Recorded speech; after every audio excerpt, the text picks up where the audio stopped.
Sehatnya Bapak Ibu adik-adik hari ini? Ya, baik. Alhamdulillah. Tuhan ya, baik kabarnya. Iya, jadi tujuan kami ke sini adalah untuk mengedukasikan terkait dengan pencegahan hipertensi untuk diet rendah garam. Nah, diketahui bahwa di sini tadi ada satu keluarga yang kami dapat dari data kepala desa, yaitu keluarga dari Ibu Bella dan juga Bapak Ansen. Itu diketahui bahwa satu keluarga kalian itu memiliki riwayat hipertensi. Apakah betul? Oh betul. Oke, nah tadi sebelum itu kita sudah melakukan pemeriksaan kan tadi. Nah diketahui bahwa kalian itu sekeluarga memiliki riwayat hipertensi yang cukup tinggi. Nah sebelum itu perkenalkan, saya perawat Eci bersama dengan teman saya, dan saya perawat Indi. Ya, selamat sore Bapak Ibu. Oke baik. Sebelumnya, apakah Bapak Ibu dan adik-adik bersedia untuk kami melakukan edukasi? Ya. Oke, bersedia. Baik. Setelah itu, izinkan saya mempersilahkan teman saya untuk mempresentasikan materinya. Apakah boleh? Boleh. Baik. Dampak garam pada kesehatan.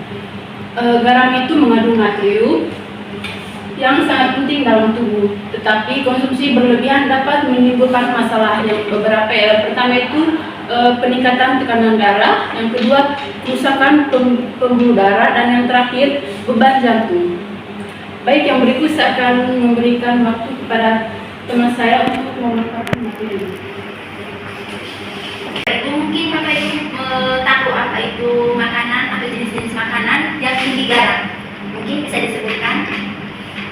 Mungkin Bapak Ari, Ibu Bella. Baik Bapak Ibu, di sini kami akan merangkum beberapa jenis makanan yang mengandung tinggi garam. Yang pertama ada sosis. Di sini ada beberapa macam sosis. Di sini pasti Bapak Ibu sering kalau misalnya malas masak, bukan sering kita beli sosis di warung atau di kios. Jadi Bapak Ibu, di sini sosis itu mengandung banyak pengawet yang tinggi natrium sehingga dapat mengakibatkan hipertensi. Mungkin Bapak Ibu sering makan sosis ini. Apa ada? Pantas. Di sini selanjutnya ada mie instan. Di sini juga mie instan salah satu makanan yang mengandung natrium yang sangat tinggi karena mie instan terbuat dari tepung dan dicampurkan oleh bumbu-bumbu yang sangat tinggi natrium dan pengawetannya sangat tinggi. Selanjutnya ada, di sini ada makanan kaleng. Di sini mungkin ada yang sering makan makanan kaleng. Ya, mungkin anak-anaknya ya sering kalau misalnya malas masak pergi di kios-kios beli makanan kaleng. Jadi di sini ada beberapa jenis makanan kaleng seperti sarden, habis itu ada kornet dan lain-lain. Di sini makanan ini mengandung banyak natrium karena penggunaan garam sebagai pengawet.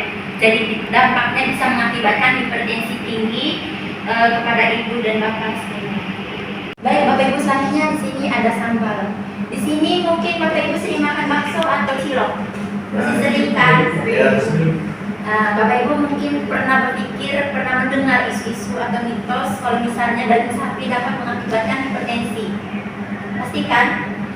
Jadi Bapak Ibu, daging sapi itu tidak dapat meninggikan hipertensi atau tekanan darah, tetapi karena olahan daging sapi jadi bakso atau jadi. Baik Bapak Ibu, adik-adik di sini ada sambal atau saus.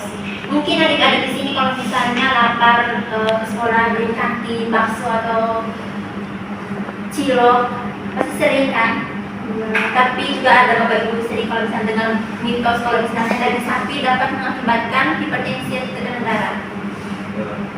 Jadi Bapak Ibu, daging sapi itu tidak dapat meninggikan hipertensi atau tekanan darah, tetapi campuran dari olahan dari sapi ke bakso atau ke cilok itu dapat mengakibatkan tekanan darah tinggi. Kenapa? Karena dicampurkan oleh saus atau sambal. Karena di sana mengandung garam yang sangat tinggi ataupun natrium. Di sini sate bisa dicampurkan oleh bumbu, acar, saus yang dapat mengakibatkan tinggi hipertensi.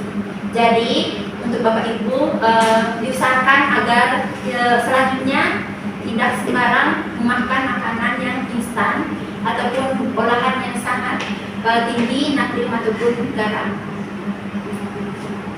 Sampai di sini. Selanjutnya tips praktis mengurangi asupan garam. Baik Bapak Ibu, di sini saya sampai di sini saja materinya. Saya berikan kepada perawat Ecik akan lanjutkan ke materi selanjutnya.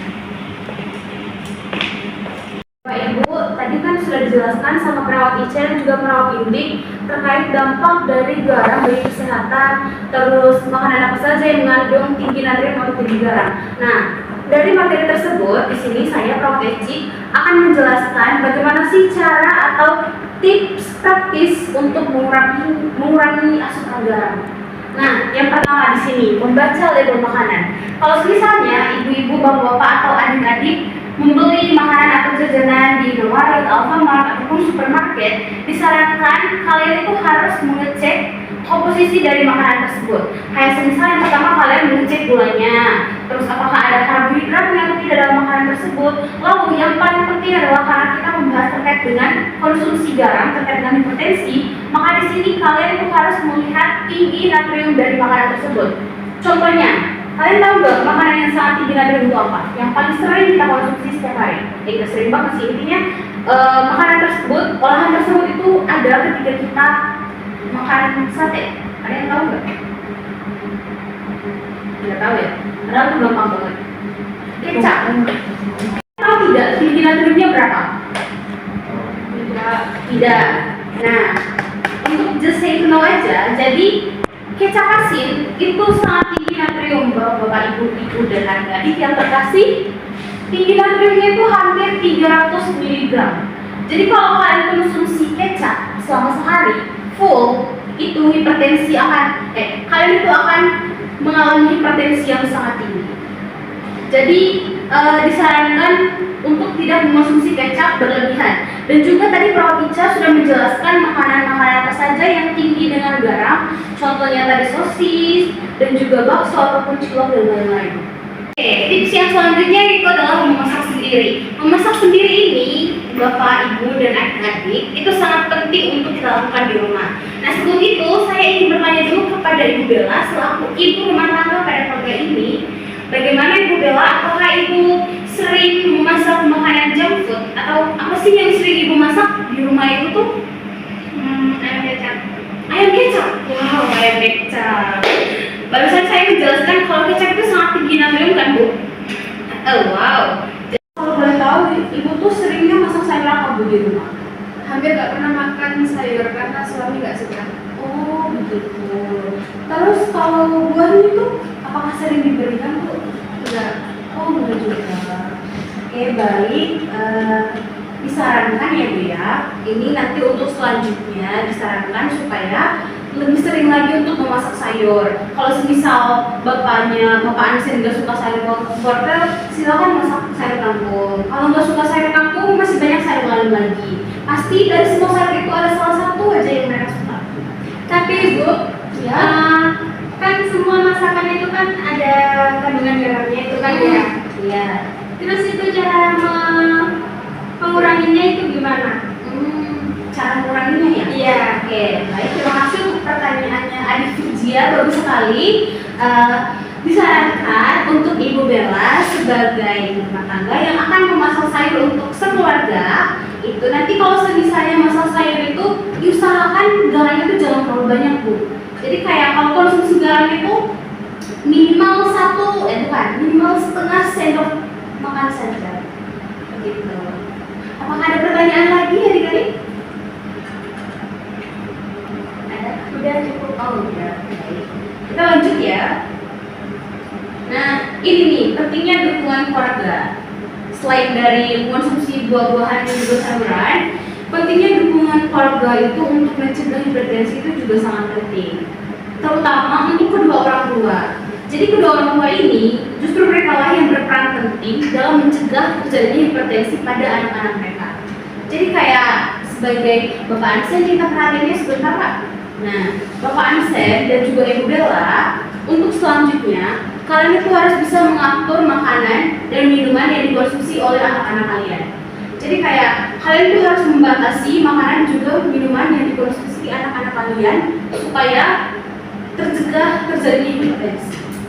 Kalau semisal anak-anak kalian ingin banyak makan cemilan, kalian bisa melarang mereka dan juga mengganti dengan memberikan buah-buahan.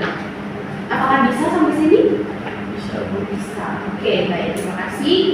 Nah, sudah selesai presentasinya kali ini. Selanjutnya, minggu depan saya akan melakukan penyuluhan lagi terkait hipertensi ini, dan juga minggu depan saya akan melakukan pengecekan lagi terkait tekanan darah dari ibu, bapak, dan juga kakek nenek dan juga adik-adik sekalian. Nanti minggu depan saya datang lagi pada hari Senin, tepatnya jam 12. Kita berkumpul lagi di tempat ini. Kita akan melakukan penyuluhan lagi. Kita akan melakukan pengecekan lagi tekanan darah kalian, apakah sudah normal atau tidak.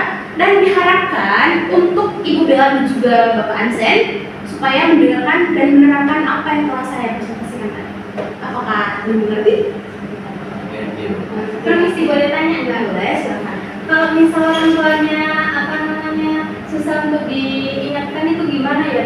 Oh, itu gampang sekali. Adik Virgia di sini anak keberapa di keluarga kalau boleh tahu? Anak ke-1. Oh, bagus sekali. Jadi di sini kakak Virgia itu akan mengayomi adik-adik dan juga orang tua. Kalau misalnya mereka tidak bisa menerapkan itu, adik Virgia bisa banget waktu itu melakukannya. Jadi kayak adik Virgia kan kelas berapa nih kalau boleh tahu? Kelas 3 SMA. Wah, 3 SMA itu udah pintar sekali sih pasti. Jadi adik Virgia itu tugasnya, ini Kak Eci memberikan tugas ya kepada adik Virgia. Adik Virgia itu harus memberikan informasi kepada adik-adik yang belum paham terkait apa yang Kak Eci sampaikan tadi. Jadi adik Virgia udah tahu kan semuanya dari awal sampai akhir. Jadi adik Virgia harus mengingatkan kedua orang tuanya dan juga adik-adiknya untuk menerapkan apa yang telah Kak Eci berikan tadi. Bisa sampai sini? Kalau misal ya bapaknya saya ingatkan gitu kan ya. Terus itu halah kok nggak usah percaya itu cuman nasihat aja gitu kan. Terus itu gimana ya Kak? Oke, cara pertama yang adik Virgia lakukan adalah ini nanti materinya akan Kak Eci kirimkan ke adik Virgia. Lalu kalau semisal bapaknya masih tetap kekeh nggak mau menerapkan hal itu, berarti adik Virgia harus jelaskan ulang lagi secara terperinci. Nanti kalau misalnya adik Virgia kurang ngerti atau kurang paham, silahkan tanya lagi ke Kak Eci biar Kak Eci bisa menjelaskan lagi. Gimana? Masih ada pertanyaan Pak? Udah, oke. Jadi ingat ya, minggu depan hari Senin jam 12 kita kumpul lagi di sini, kita akan melakukan penyuluhan lagi. Oke, kalau ada pertanyaan silahkan ditampung, silahkan bertanya minggu depan, dan nanti puji Tuhan saya akan membantu menjawab. Baik, terima kasih atas perhatiannya.